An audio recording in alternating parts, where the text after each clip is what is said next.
오늘 와서 잠깐 쉬어라 하는 제목으로 우리 함께 말씀 나누겠습니다. 12 제자들을 파송하시고 예수님께서 최초의 복음 전도자들을 보내셨다는 사실을 우리 지난주에 함께 공부했죠. 이 제자들이 나가서 이제 둘씩 복음을 전하고 이제 예수님께 돌아왔을 때 예수님께서 그들에게 하신 말씀이 뭐냐 하면 너희는 따로 한적한 곳에 와서 잠깐 쉬어라 이렇게 말씀해 주셨죠.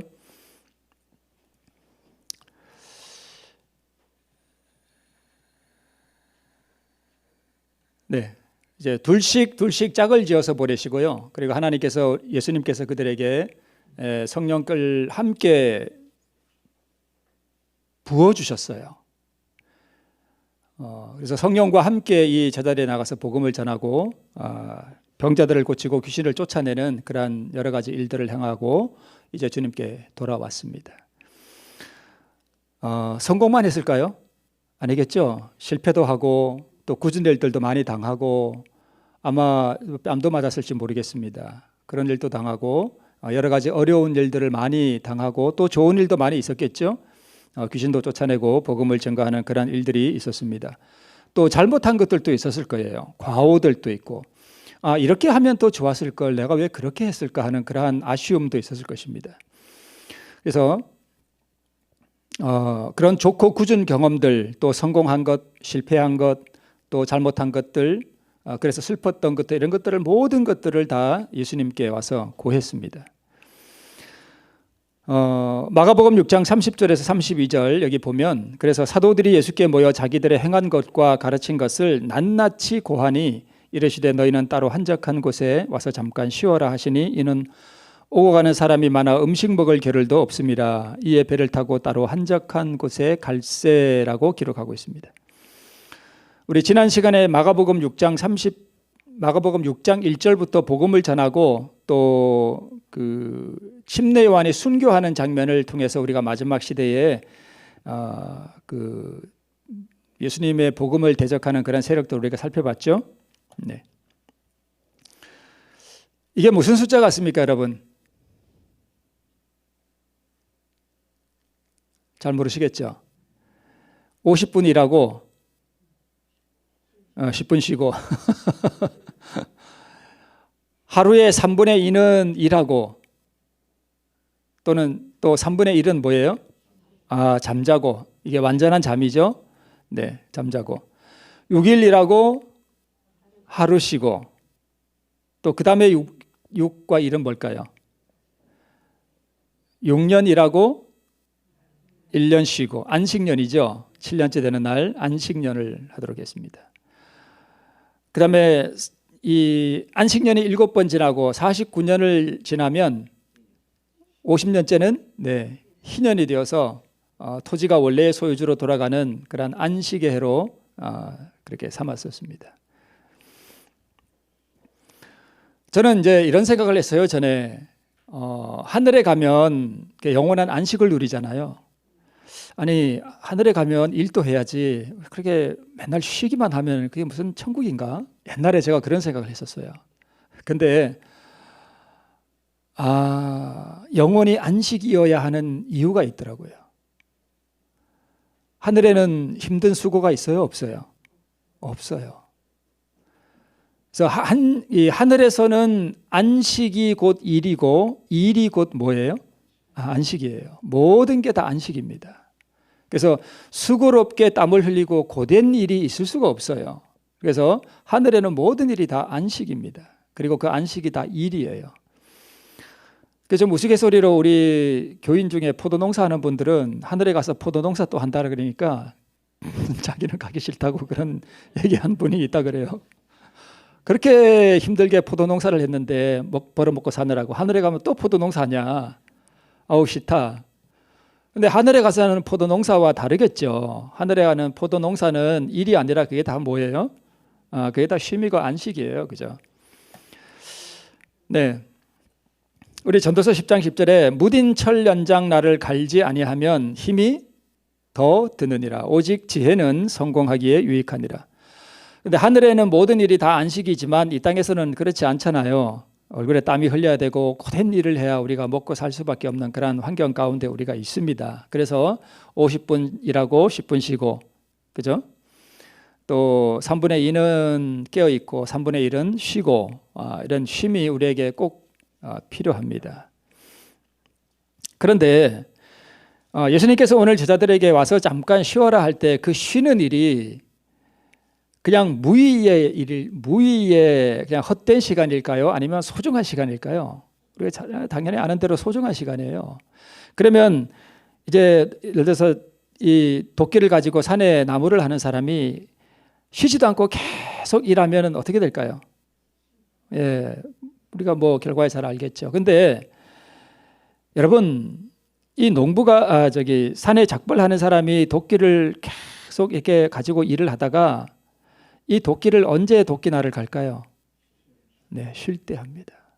쉴 때 도끼날을 갈아요. 그래서 쉬는 것은 무의의 시간을 보내는 것이 아니라 다음에 일을 하기 위해서 꼭 필요한 시간입니다. 그래서 예수님께서도 그런 것들을 이미 잘 아시기 때문에 이 힘들게 수고한 제자들에게 와서 잠깐 쉬어라 이렇게 말씀해 주셨습니다. 여러분도 지금 뭐 하러 오신 거예요? 쉬러 오셨습니다. 근데 나는 교회 가는 일이 힘들다. 그런 분 혹시 계세요? 나는 집에서 쉬고 싶다. 교회 가는 게 일이요. 집에 있는 거 쉬는 거고. 그러면 그 쉼이 진짜 쉼이에요? 그건 아니겠죠. 네.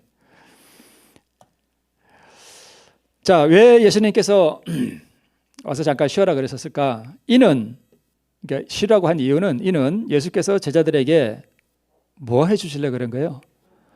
말씀을 좀 해주시고 싶었던 거예요. 자, 그러면 우리가 오늘 여기 뭐 들으러 왔죠? 말씀을 들으러 왔습니다. 제가 시대소모 좀 죄송한 말씀인데 시대소모가 이렇게 일단 있는데 왜 사람이 성향이 있잖아요. 말씀도 자기한테 딱 이렇게 하고 싶은 말이 있고 나하고 잘 안 맞는 말씀 같은 게 있을 수도 있어요. 근데 와서 잠깐 쉬어라 하는 말씀을 이렇게 읽어봤는데 뭐 그렇게 건질 만한 말씀이 별로 없는 것 같아요. 그래서 좀 부담이 되긴 했습니다. 그런데 예수님께서 우리 제자들에게 잠깐 와서 쉬라고 하셨을 때 그 이유가 제자들에게 뭘 주시고 싶었던 거예요? 말씀을 주시고 싶었어요. 그럼 오늘 여기도 우리 주님께서 교회에 오시는 성도들에게 뭘 주시고 싶어 하실까요? 말씀을 주고 싶어 하셔요. 그래서 교회에 오는 것이 우리에게 하나의 쉼이 되고 또 영혼의 안식이 되어야 할 줄로 믿습니다. 그들은 예수님과 더불어 사귀고 장래의 사업에 대한 뭘 받을 수 있는 교훈을 받을 수 있는 한적한 곳에 갈 필요가 있었다. 그렇다면 제자들이 쉬어야 한다면 우리도 쉴 이유가 있겠죠. 그러면 우리 예수님께서 우리에게도 하실 말씀이 많지 않을까요? 제자들에게 하실 말씀이 조금 있었대요? 많이 있었대요? 많이 있었대요. 네, 우리 그렇게 기록하고 있습니다. 또 두 번째 이유는 이렇게 기록하고 있습니다. 그러나 그들은 이제 생명의 떡을 먹을 필요가 있었다.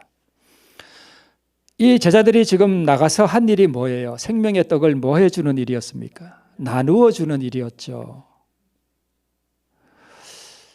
그래서 여러분 특별히 이게 복음을 전하는 어떤 그런 사람들이 계속해서 이렇게 퍼주기만 하면 나중에 어떻게 될까요? 쉬는 시간이 없이 고갈돼 버립니다. 진짜예요. 그래서 저는 이렇게 너무 이렇게 막 퍼주기만 하는데 시간을 많이 소비하는 사람을 보면 저러면 안 될 텐데 하는 그런 생각이 듭니다. 반드시 그렇습니다. 고갈돼 버립니다. 그래서 나누어 주는 사람은 항상 주님께로부터 뭐 할 필요가 있는가 하면 받을 필요가 있습니다. 그리고 받지 않으면 나누어 줄 수 없고요. 나누어 주는 사람은 또 반드시 하늘로부터 뭐 해야 돼요? 새롭게 늘 공급을 받아야 됩니다. 이게 하늘의 법칙입니다. 그래서 여러분 나는 복음을 전하지 않어 라고 하는 분은 뭐 하지 않았기 때문이에요? 받지 않았기 때문이에요. 받지 않았으니까 나누어 줄 것이 없는 거예요. 그래서 우리가 진짜 하나님께로부터 받아서 내 안에서 이렇게 뭔가가 이렇게 차 있으면 남에게 뭐 해주고 싶은가 하면 나누어 주고 싶어요. 그래서 우리는 나누어 주고 또 나누어 받고, 이것이 생명의 법칙입니다. 네. 여러분 나누어 주고 있습니까? 네, 우리 그렇게 꼭 되시기를 바랍니다. 세 번째, 와서 쉬어라고 한 이유가 이것입니다. 저희의 활동에 성공을 거둔 제자들은 자신을 의지하고 영적 교만을 품음으로 사단의 시험에 빠질 위험이 있었다. 그들 앞에는 큰 사업이 있었으므로 무엇보다도 먼저 그들은 그들의 능력이 그들 자신에게 있지 아니하고 하나님께 있다는 것을 배워야 하였다. 그러면 예수님께서 제자들에게 한적한 곳에 와서 잠깐 쉬어라 하실 때 그 첫 번째 이유가 그들에게 하실 말씀이 많았다고 했을 때 예수님께서 뭘 가르쳐 주시고자 했을까요? 바로 이 세 번째, 이겁니다. 얘들아, 너희가 귀신도 쫓아냈지? 네, 주님. 그게 누구 능력이지? 아마 이러면서 많은 말씀을 하셨을 것 같아요. 그죠? 그래서 이런 교훈을 가르쳐 주고, 그러시고자 예수님께서 이렇게 제자들에게 따로 와서 쉬어라 이렇게 말씀을 하신 것으로 보입니다. 사람은요, 참 간사하고 연약해서요, 자기 이름이 조금 이렇게 드러나는 것 같고, 자기가 뭔가 좀 하는 것 같으면 대반의 어깨가 어떻게 될까요? 어깨가 이렇게 펴집니다. 뒤로 이렇게 펴지고 반드시 그렇게 돼요. 반드시라기보다는 거의 그렇게 됩니다. 그래서 때로 하나님께서 어떤 이름을 좀 날릴 만한 사람들에게는 뭘 주시는가 하면 가시를 주셔요. 육체의 연약함을 주든가 아니면 조금 이렇게 어려움이 생기든가, 그래서 우리가 참 아무것도 할 수 없는 연약한 인생이라는 것을 우리로 하여금 깨닫게 해주셔요. 그럴 가능성이 많습니다. 뭐 여기 앉아 계신 분들이 이름을 날릴 필요 그런 염려는 없겠습니다만은 좀 그런 모양들이 있습니다. 그러면 예수님께서 제자들에게 와서 따로 좀 쉬어라고 하실 때 제자들의 필요 때문만 그러셨을까? 아니면 예수님께도 어떤 쉬어야 할 필요가 있었을까? 예수님께도 당연히 그럴 필요가 있었습니다.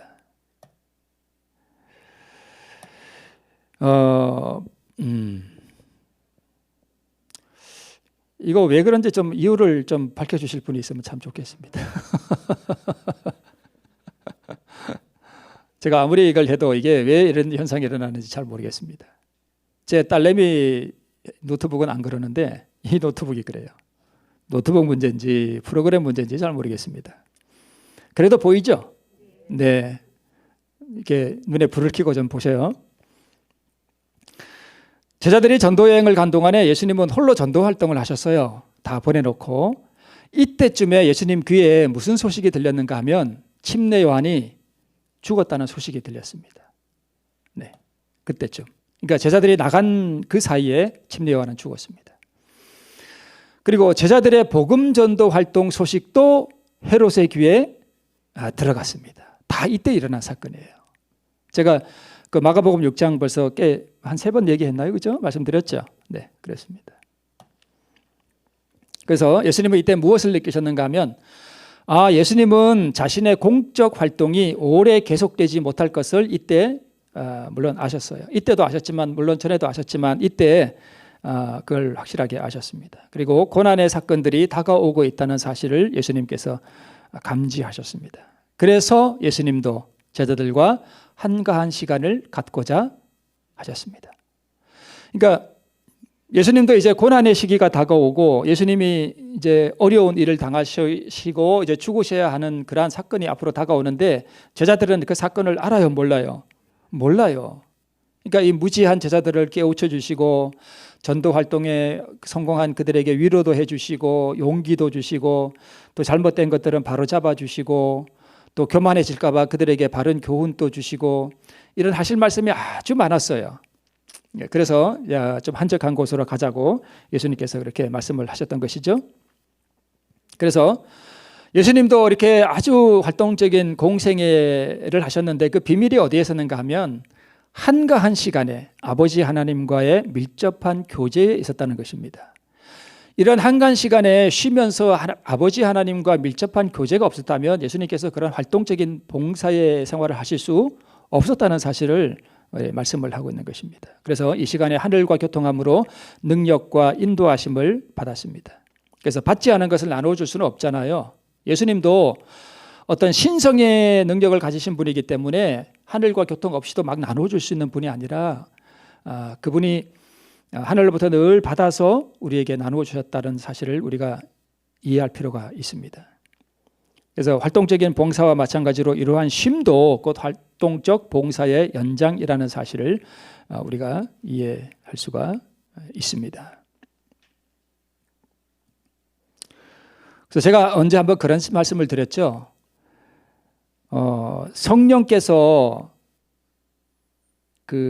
우리에게 강력하게 역사하시고 또 우리 이 마음에 이렇게 어떤 말씀을 주실 때는 우리가 친구들과 만나서 막 이렇게 웃고 잡담하고 떠들 때라든가 우리가 사업하는데 여념이 없어서 막 이렇게 사람들과 대화하고 하는 그러한 시간보다는 홀로 있는 시간에, 고독한 시간에 혹은 외로운 시간에 그럴 때 주로 성령께서 우리에게 말씀을 하셔요.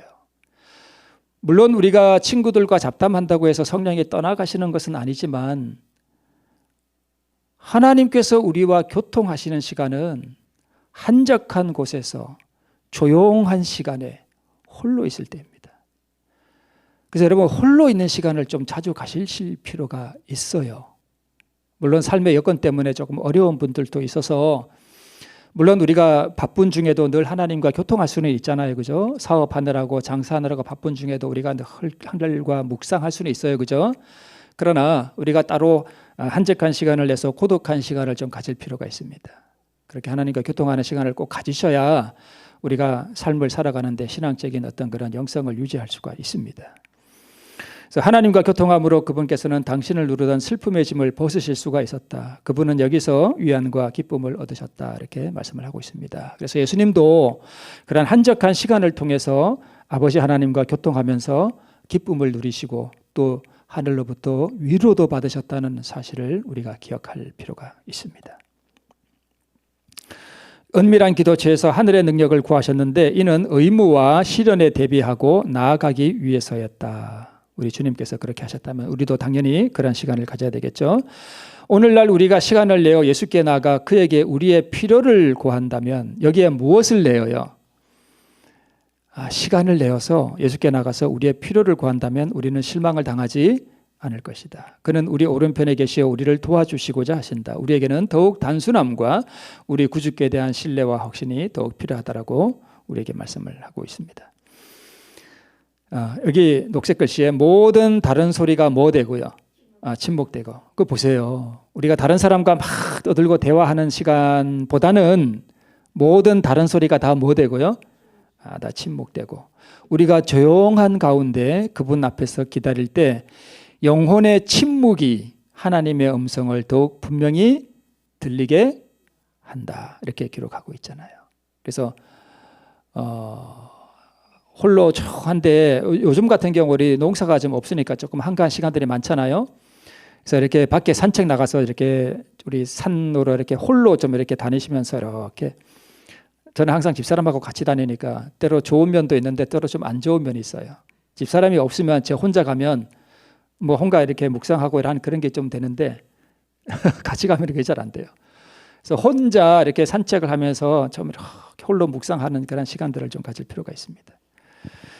하나님께서는 우리에게 너희는 가만히 있어 내가 하나님됨을 알지어다라고 명하신다. 여기에서만 참된 쉼을 찾을 수 있다라고 말씀을 하십니다. 그리고 이것이 하나님을 위하여 수고하는 모든 사람을 위한 효과적인 준비이다. 소생함을 받은 영혼은 이러한 준비의 과정을 통해서 우리가 소생함을 받는다라고 말씀을 하고 있죠. 네. 자, 여러분 이게 뭐죠? 소죠. 근데 소가 여러분 이렇게 하루 종일 불만 뜯나요?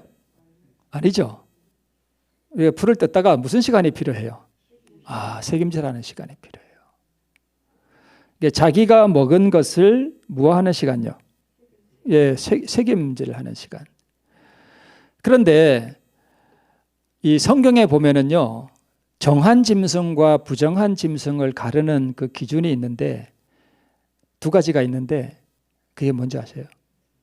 예, 책임질을 하고 발이 쪽발이 되는, 그죠? 돼지는 쪽발인데 뭘 안 해요? 책임질을 안 합니다. 그런 것들은 부정한 짐승이에요. 그래서 보면 책임질을 하는 짐승은 대부분 정한 짐승입니다. 그래서 여러분 이게 막 먹기만 하는 것이 아니라 여러분 소가 책임질할 때 어떻게 있나요? 혼자 조용하게 있죠. 참 평화로워 보이죠. 제가 책임질하는 소를 이래 보니까 이게 막 씹어가지고 꿀떡 넘겨요. 그럼 가만히 있다가 한 4, 5초 있다가 뭐가 꿀떡하고 이렇게 꿀떡 올라오는 게 보여요. 제가 자세히 본 적이 있습니다. 이렇게 꿀떡 올라와서 올라오면 그래가지고 또 막 씹고 그러거든요. 그러니까 우리도 그런 시간이 필요하다는 거예요. 말씀을 읽고 그것을 묵상하고 되새겨보고 그 교훈을 또 묵상해보고 삶에 적용해보고 하는 그런 귀한 시간들이 우리에게 꼭 필요하다는 거 여러분 기억하셨으면 좋겠습니다. 그게 우리가 하나님 앞에 정결해지는 것입니다. 그렇겠죠? 네. 저 그림 어떻게 보이세요? 참 정겨워 보이는 그림이면서 동시에 인생에 뭐 같아요? 저 짐이 무거운 짐 같습니다. 인생의 무거운 짐. 그래서 예수님께서 우리에게 뭐라고 말씀하셔요? 수고하고 무거운 짐진 자들아 다 내게로 오라. 내가 너희를 쉬게 하리라. 마태복음 11장 28절에 있는 말씀이죠. 그런데 오늘 본문의 말씀에 보면 너희는 따로 한적한 곳에 뭐해서 와서 너희는 다 내게로 뭐하라? 오라. 예수님 밑에서는 한적한 곳에 와서 쉬어라. 쉬는 것은 그냥 있는 자리가 아니라 어디서 쉬어야 돼요? 예수님이 있는 곳에 뭐 해서요? 와서 쉬어야 됩니다. 그러니까 예수님이 있는 곳에 뭐가 있어요? 쉼이 있습니다. 거기에 쉼이 있어요. 참 평화로워 보이죠? 그죠? 네.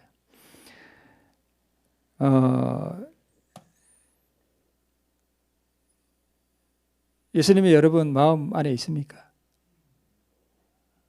그러면 우리 마음 가운데 쉼이 있고요. 우리가 예수님 안에서 발견될 때 거기서 우리에게 쉼이 있는 줄 믿습니다. 자, 여러분, 우리가 하나님 앞에 정결해지는 거, 소가 쪽발이고 또 책임질을 하는 그러한 짐승이 정결한 짐승인 것처럼 우리도 한가한 시간에 우리 주님 앞에 나아가서 우리 주님께로부터 말씀을 먹고 그것을 묵상하고 우리 예수님 안에서 평화와 안식과 또 쉼을 누리는 우리 성도님 되시길 바라면서 오늘 말씀을 마치겠습니다. 네.